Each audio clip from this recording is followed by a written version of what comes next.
We're going to prove that the medians of a triangle intersect in a single point. To do this, I'm going to create a triangle, and this works for any triangle. Currently, I'll show you all three medians for this triangle. Each median, of course, connects the vertex to the midpoint of the opposite side. And it's very clear, it appears at least, that they really are. They really do intersect at the same point.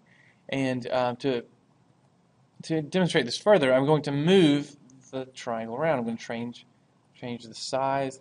And so hopefully you can see that no matter where or how I distort the triangle, whether I have an acute triangle, equiangular, a right triangle, an obtuse triangle, regardless of how I move it, I still those three lines are still concurrent. To do this proof, I'm going to prove it using two medians and show where they intersect. It will apply to the third as well.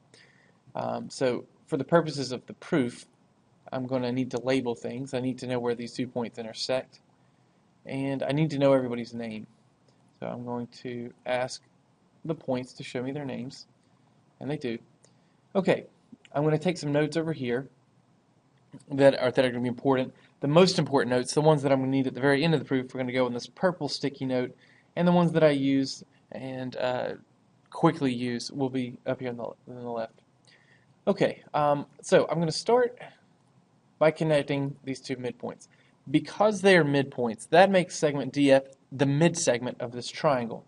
The mid-segment theorem tells us that a mid-segment is parallel to the third side, so it intersects these sides. It's parallel to side AC. Forgive me for not drawing the line segments up here. And it also tells us that DF is half the length of AC, which I'm going to write as AC divided by 2. Alright, we'll be using that again fairly shortly. Now, the next step is to draw the segment that connects the midpoint of this to the midpoint of that.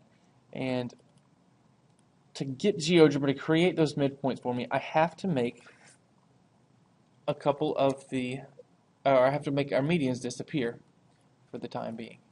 I'm going to create the segments that run directly to this point E, and I'm going to find those midpoints. Not the intersections, but the midpoints. Click, click. Okay, and this segment, which doesn't have a name yet, so I better ask those points to tell me their names. Every point, tell me your name. Okay, this segment GH. Forget about the rest of the triangle. Just think about triangle AEC. Because H is the midpoint over here. Oh, let's go ahead and jot this down. I will need this for the end of the proof. Because G is the midpoint of AE, I know that AG equals GE. And because H is the midpoint of CE, I know that CH equals HE. Okay, sorry about that. Now, because these are midpoints, that means segment GH is a midsegment. And just as was true of DF, I know that GH is parallel to the opposite side, or the third side, which is AC. And I know that GH is half the length of AC. I'm going to write AC over 2.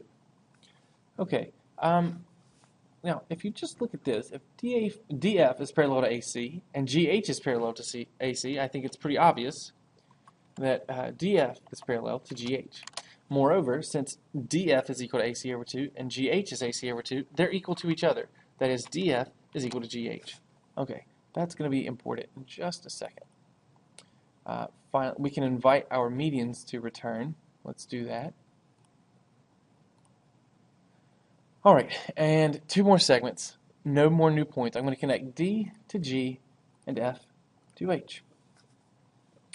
Okay, I hope to convince you, remind you rather, that since DF is parallel to GH, that's one side of this quadrilateral on the other side, and because they're equal to each other, we have a theorem that says this has to be a parallelogram. I'm going to make a note of that real quick. DGHF is a parallelogram. I don't know if this is going to fit on one. Okay, that's a parallelogram.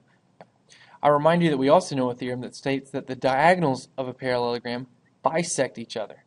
That is to say that DE is equal to EH. So I'm going to add that over here. EH, or HE, is equal to ED. Also, GE is equal to EF. So I'm going to add that to this right here. GE equals EF. Okay, this right here is the key to this proof. Segment AF is broken up into thirds. Each of these parts is equal to each other. AG is equal to EG is equal to EF. So since they're all equal to each other, this point here, E, where the medians intersect each other, is 1, 2. It's 2/3 of the way from the vertex to the midpoint of the opposite side. Let's see where it is on CD as well. It's 1, 2 out of 3. It's 2/3 of the way from the vertex to the midpoint of the opposite side. And so in sum, our conclusion here is that we know those medians, all three medians of a triangle intersect in a single point, because that point, which we call the centroid of the triangle, the centroid is 2/3 of the way from the vertex to the midpoint of the opposite side. And that's true for any median. That's why we only had to show two medians intersecting. We could have just as easily, I could have completed the exact same proof with segment CD and the median that runs from B to this point over here. And in fact, I can kind of put it in after the fact, and you can see that it's there. So let me stretch it across.